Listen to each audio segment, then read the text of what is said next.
যেটা বলবার সেটা হলো, আমি কালকে একটা রিলেটিভের বাড়ি গেছি, তো সেখানে গিয়ে আমাকে একজন বললো কি তুমি দুধ চা খেও না, দুধ চা খাওয়া ভালো নয়।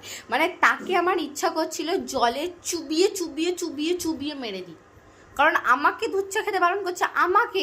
আরে ভাই, এরা কি বোঝে না যে দুধ চা হলো বাঙালির ইমোশন, জাস্ট ইমোশন। দুধ চা ছাড়া বাঙালি চলতে পারে না। মানে সকালবেলা উঠেই বাঙালির মনটা করে একটু দুধ চা দুধ চা, একটু বেলার দিক হলে একটু চা চা করে, দুধ চা করে, লিকার চা অবশ্যই নয়। আবার একটুখানি দুপুরে ভাত টাত খাওয়ার পরে একটু দুধ চা করে, আবার সন্ধ্যেবেলা একটু দুধ চা করে। মানে সর্বক্ষণই মানুষের একটু দুধ চা করে, শুধু সর্বক্ষণ মানুষ একটু চা খেতে চায়, চা।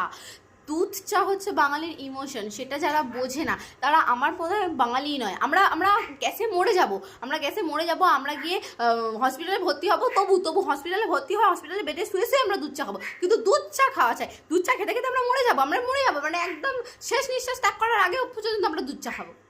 দুধ চা খেতে হবে, মোট কথা দুধ চা খেতে হবে। আর তোমরা কারা কারা এরকম আমার মতো আছো দুধ চা লাভার, তারা আমাকে কমেন্ট করে জানিও। আর তোমাদের বন্ধু বান্ধবরা যদি এরকম দুধ চা লাভার হয়, তাদেরকে গিয়ে ঝটপট ভিডিওটা ট্যাগ করে দিয়ে আসো।